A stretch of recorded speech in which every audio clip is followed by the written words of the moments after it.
살아계신 하나님 아버지, 감사와 찬송과 영광을 올려드립니다. 오늘도 새 생명 주시고 새 날을 허락하시고 하나님의 말씀을 전하고 듣게 하시니 주님 감사합니다. 말씀을 듣고 읽고 묵상하고 배우고 하는 것이 인생에 있어서 가장 큰 복임을 깨닫게 하셔서 그 어떤 것보다 하나님의 말씀을 듣고 읽고 예배드리고 기도하는 것을 힘쓰고 애쓰는 저희들 모두가 되도록 주님 은혜 내려 주옵소서. 아버지, 이 시간 말씀하여 주옵소서. 저희가 듣겠습니다. 예수 그리스도 이름으로 축복하며 기도 올려옵나이다. 아멘. 6월 14일 금요일 새벽 예배 본문의 말씀은 사도행전 21장 37절로 22장 11절까지 말씀이 되겠습니다. 사도행전 21장 37절에서 22장 11절까지 말씀을 통해서 금요일에 주시는 하나님의 은혜를 함께 나누도록 하겠습니다. 자, 예루살렘에 들어갔던 바울이 아가보 선지자의 행위 예언처럼 이제 로마 군대에게 묶여서 로마 군인들이 있는 영내로 끌려갑니다. 뒤따르면서 유대인들이 죽이라고 소리를 지릅니다. 꼭 예수님을 십자가에 못 박으라고 외치던 그들의 모습과 동일합니다. 그들의 모습이 오버랩돼요. 자, 이렇게 이 바울이 로마 군인들에게 끌려갑니다. 자, 그래서 그 이후에 바울이 말할 기회를 얻어서 유대인들에게 형제들이여 라고 말하면서 이제 다 자신이 겪었던 일을 간증 아닌 간증, 설교 아닌 설교를 하게 됩니다. 자, 37절부터 보게 됩니다. 37절입니다. 바울을 데리고 영내로 들어가려고 할 그때에 바울이 천부장에게 이르되 내가 당신에게 말할 수 있느냐? 이르되 내가 헬라 말을 아느냐? 그러면 내가 이전에 소요를 일으켜 자객 4,000명을 거느리고 광야로 가던 애굽인이 아니냐? 바울이 이르되 나는 유대인이라 소읍이 아닌 길리기아 다소 시의 시민이니 청컨대 백성에게 말하기를 허락하라 라고 부탁을 합니다. 그래서 천부장이 허락하거늘 바울이 침대 위에 서서 백성에게 손짓하여 매우 조용히 한 후에 히브리 말로 말합니다. 자, 여러분, 바울이 지금 돌에 맞아가 죽을 판이야. 힘들어 죽겠어. 가서 쉬고 싶었겠죠. 그런데도 바울은 때를 얻든지 못 얻든지 하는 자세로 천부장에게 허락을 얻어서 그 맞아가지고 아파 죽겠는데도 그들에게 복음을 전해요. 이게 바울의 자세였어요. 예, 히브리 말로, 유대인들이니까 히브리 말로 전합니다. 22장 1절입니다. 부형들아, 아버지와 형제들아, 내가 지금 여러분 앞에서 변명하는 말을 들으라. 내가 이제 바울이 자신의 변명을 하면서 변호하면서 복음을 전합니다. 그들이 그가 히브리 말로 말함을 듣고 더욱 조용한지라. 자기네 나라 말로 하니까 이어 이르되 나는 유대인으로 길리기아 다소에서 태어났고 이 성에서 자라 가말리엘의 문화에서 우리 조상들의 율법에 엄한 교훈을 받았고 오늘 너희 모든 사람처럼 하나님께 대하여 열심히 있었던 자라. 사울이었을 때를 얘기하는 거죠. 예수님을 만나기 이전의 과거의 모습을 이야기합니다.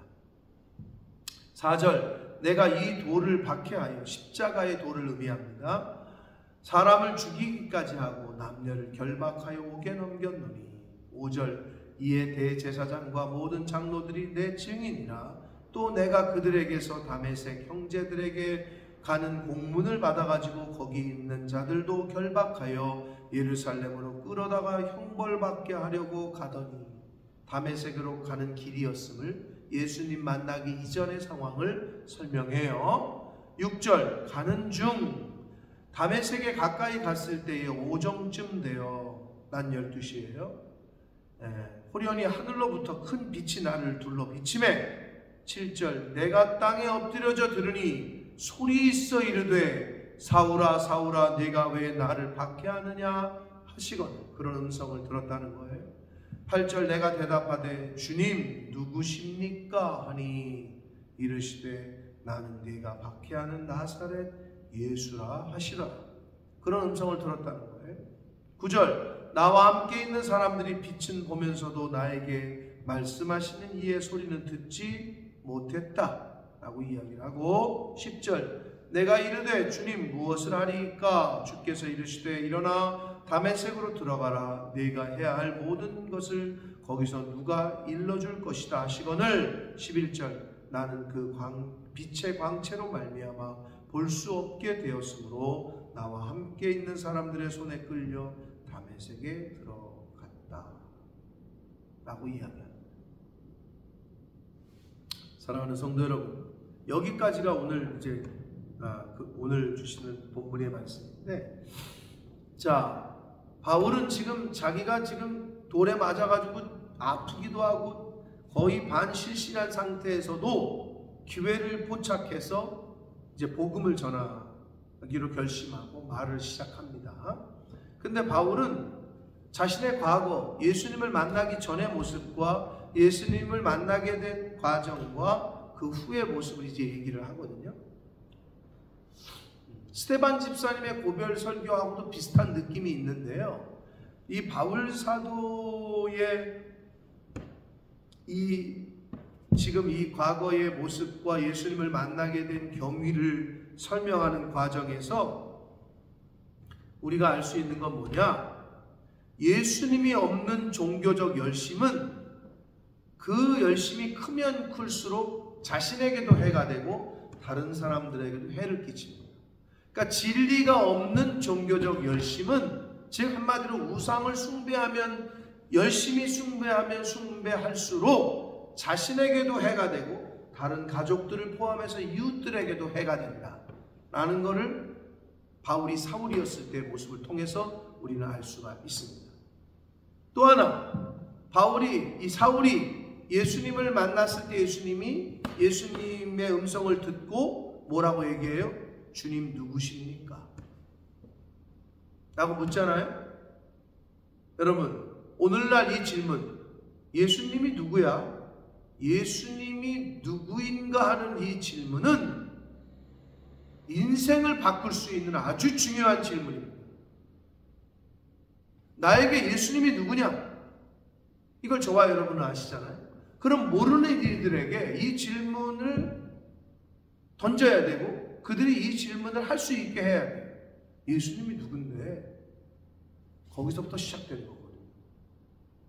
주님 누구십니까? 사울이 그렇게 물었다고. 그랬더니 내가 예수다. 내가 핍박하는 예수다. 아니, 그러니까 십자가에서 죽은 예수가 말을 하니 얼마나 놀랐겠어요. 여러분, 예수 그리스도가 누구이신지를 아는 게 중요합니다. 그게 복음의 핵심이기도 합니다.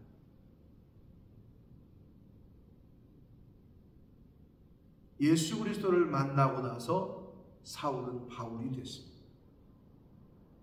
사랑하는 성도 여러분, 진정한 변화가 뭐냐면요, 내 인생은 나의 것, 이렇게 능동적으로 자기가 주체되는 인생에서 그 인생에서 수동적으로 변하는 거예요. 그 전까지는 내가 주인이야. 내가 내 맘대로 해. 근데 주님을 만나고 복음을 듣고 나서는 수동적으로 변하는 거죠.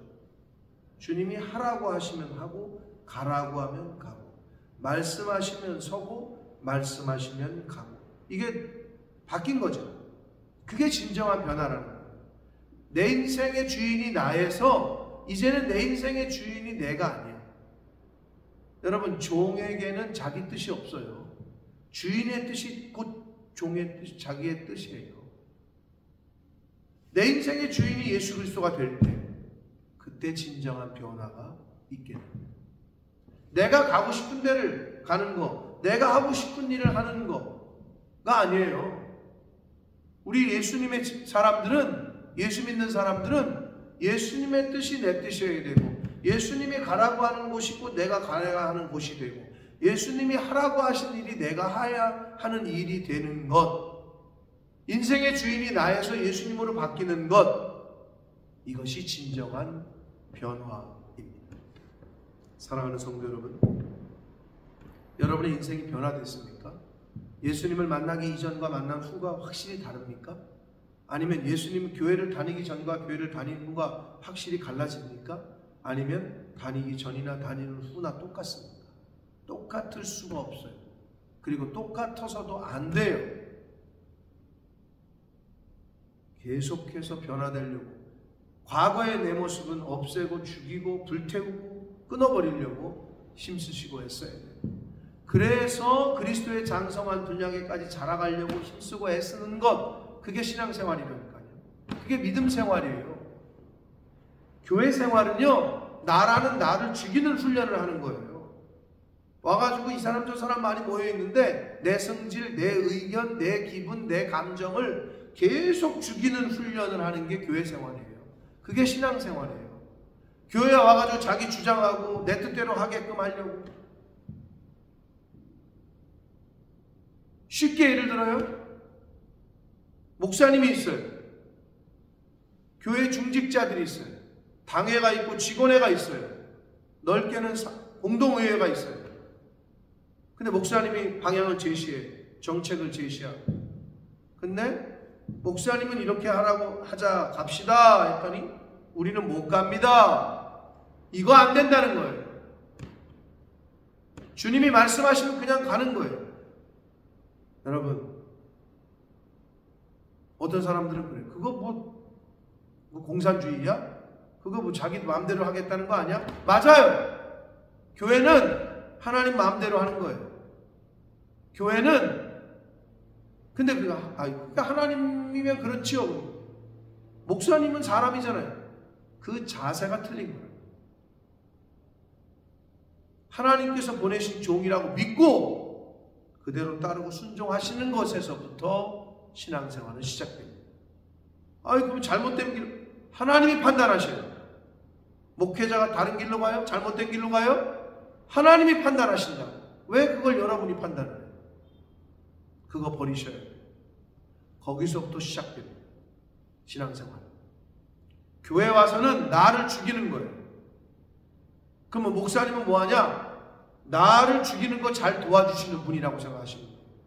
철저하게 순종하시고 철저하게 꺾어버리고 이것에 힘쓰고 애쓰는 교회생활, 신앙생활, 믿음생활 하게 되시기를 축복합니다.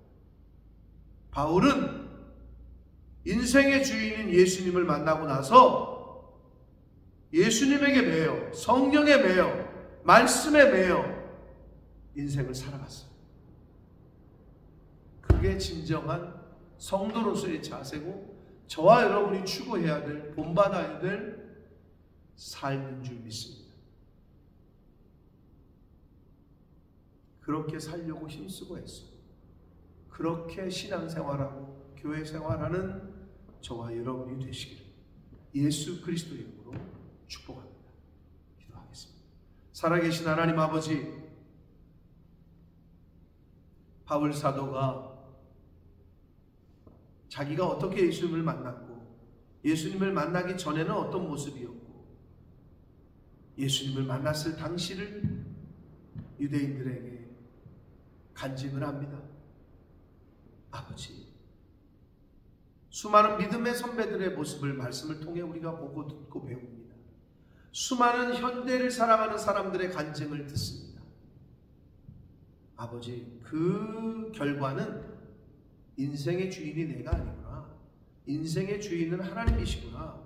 인생의 주인은, 내 인생의 주인은 주님이시구나.